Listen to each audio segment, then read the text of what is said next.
attention. Oh, yeah. You're looking for capitals?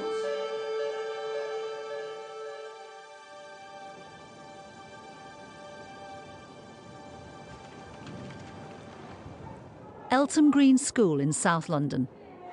John Bailey's exploring a familiar problem at Key Stage 4, the underachievement of bright but unmotivated girls.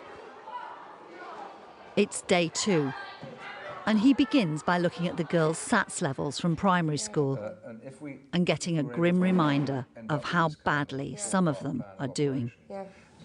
Claire got 5. She'd already had a level 5 for science. She's still got 5. And she's still then got a Five, good, yeah.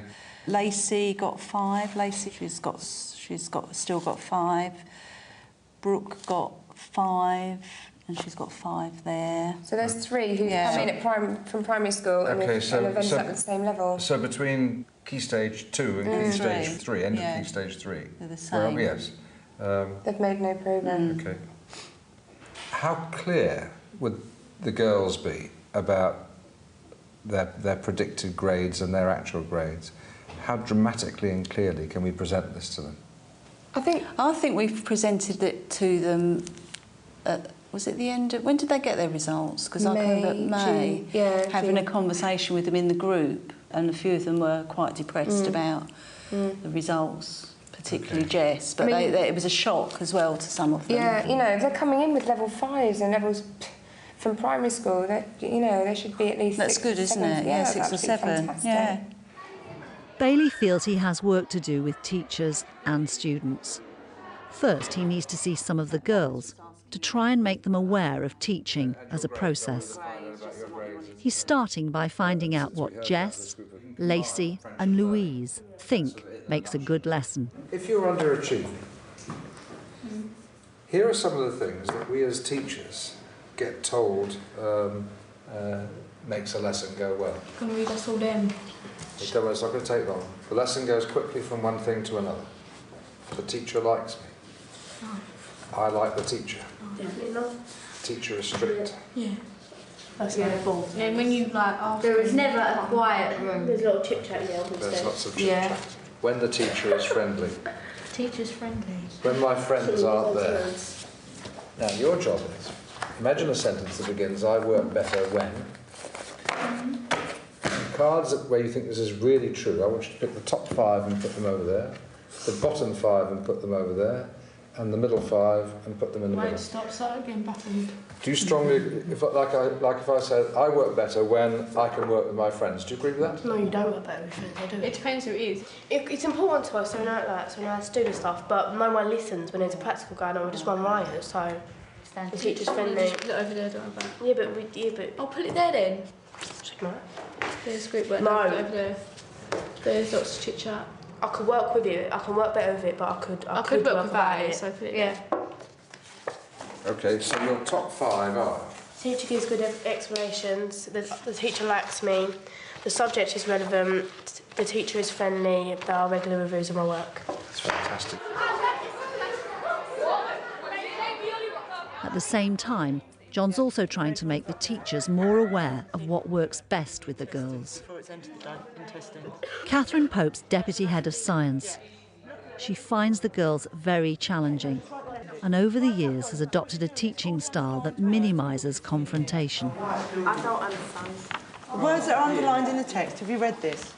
If it goes to that, then turns Read through it, yeah. Read the text. That's the small intestine, isn't it? That's the stomach, that. Stomach.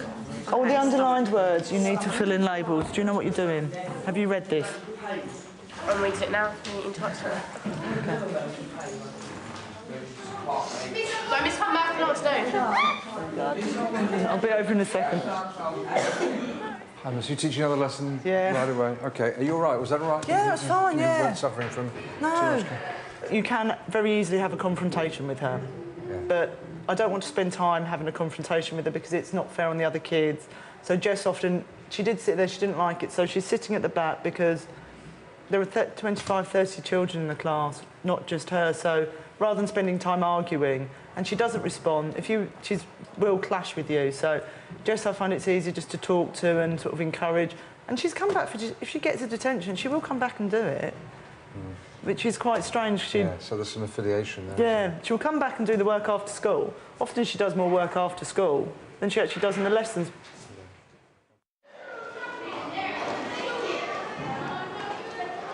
Sit down, there's stuff in the box. Anyone chewing? The following day, they look back at Bailey's footage of the lesson. He wants to know why Catherine avoids confrontation. You worked really well yesterday. OK, get your books out, Sam, there's your book. I've worked in a boys' school and I've worked in an all-girls school.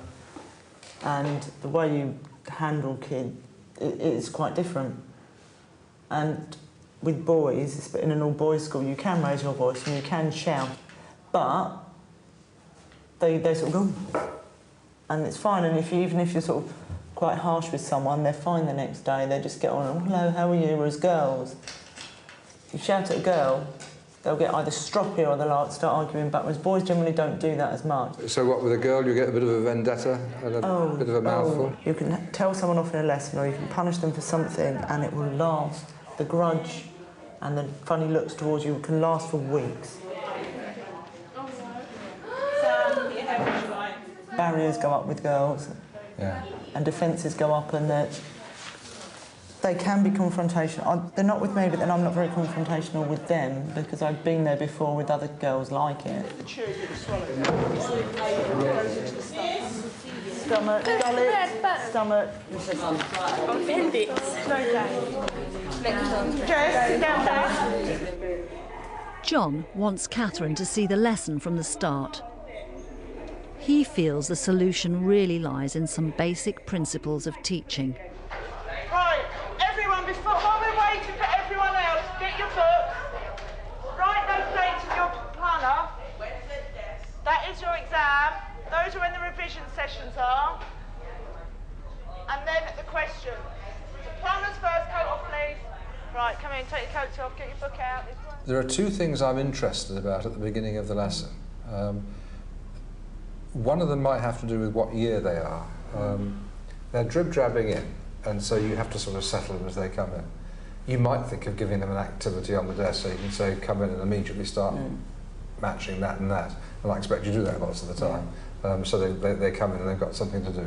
Jess, look, there's a nice thing to put it in so it keeps going. Doing a training video. Come on, put it in there. Where's your book? Can you get your book out, Jess? You took it home.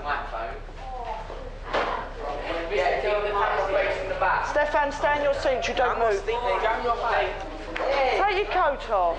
The idea of activity directions, when you want to give an instruction, I want to see hands empty.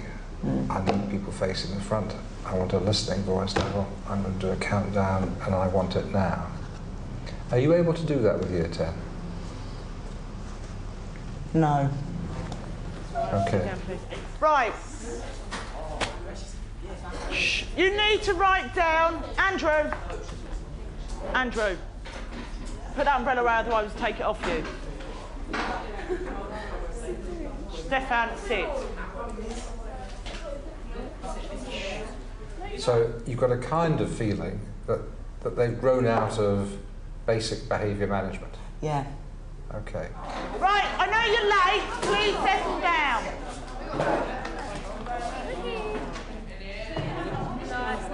Right,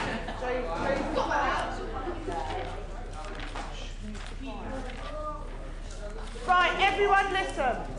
The date of your exam is soon. Your first GCSE exam is 23 days away. You've got a couple of questions that you're going to start off with, which are relating, Laura, face them up please, to what you did at the start.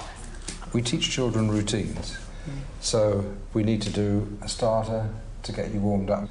You're going to need a notebook and a pencil, and I want to see nothing else on your desktop. You'll be sitting in your seats, you'll be working in pairs. I want to hear you talking with each other, but I want to hear you talking like mice, so I can hear myself think. And we've got 10 minutes to go, starting now. You then rush around, looking for people who are doing the right thing. There are some kids who are off task, and so you give them some redirections. And then If necessary, we offer the sanction. Right. OK, you've got another minute and we'll go through the answers. If you haven't done them, don't... Andrew, shh. If you haven't done them yet, don't worry. Laura Gum. You're not sure how much of this you can get away with. Is that sort of it? Yeah, the way I am with... Yeah, because they're at that stroppy teenage a bit. Right. Everyone, finish the question you're on. Laura, are all drugs illegal? Yeah. Yes. No. Can I have some examples? Coffee? Yeah, coffee. Alcohol? Nicotine? Nicotine's a drug, caffeine. What else? What do you do if you feel ill? Here are two ways that we work with children. Level 1, rules and consequences. And if you want to know how this model works, I just want to remind you of Super Nanny. Have you watched her on the television? Bits of it. It's very psychological. She uses a lot of behaviourist techniques. She's behaviourist. Yeah, she comes into a house. Completely. Yeah, she comes into a house. She sticks a set of rules up on the wallpaper, or tells them what it is. She shows the family where the naughty stair is, and then the strongest thing about it is she shows them how to have fun together, and how the minute the child does the right thing, you reward them. And that's the rules and consequences model. That's the teacher in Super Nanny. Yeah. Right, can you please finish off the one you're on?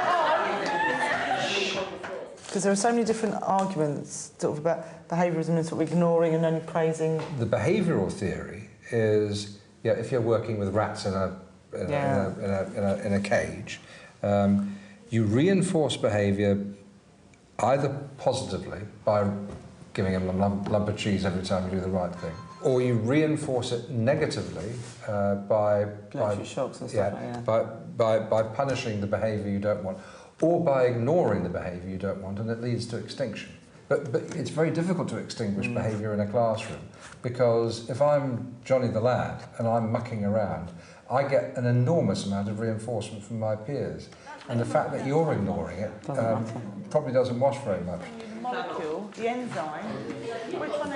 The idea of tactical ignoring is I might go chatter, chatter, chatter during your lesson, and you might want to focus really strongly on someone else because you're demonstrating that I don't get your attention that way, and you're demonstrating that you're focusing your learning elsewhere.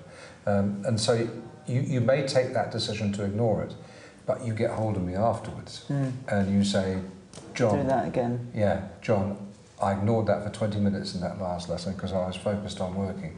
But I know what's going on, and that behaviour is completely unacceptable.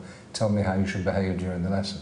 And then something different happens, because then you become kind of the dark avenger, don't you? And I think, well, she really means it. But I spent half my career thinking, if you ignore behaviour, it goes away. And I thought, it's funny. It doesn't seem to work. There, I've given you a definite opinion. OK. Without these ground rules, John feels bright Year 10 girls stand little chance of realising their potential. In the next programme, Bailey meets a teacher who's got the girl thing cracked.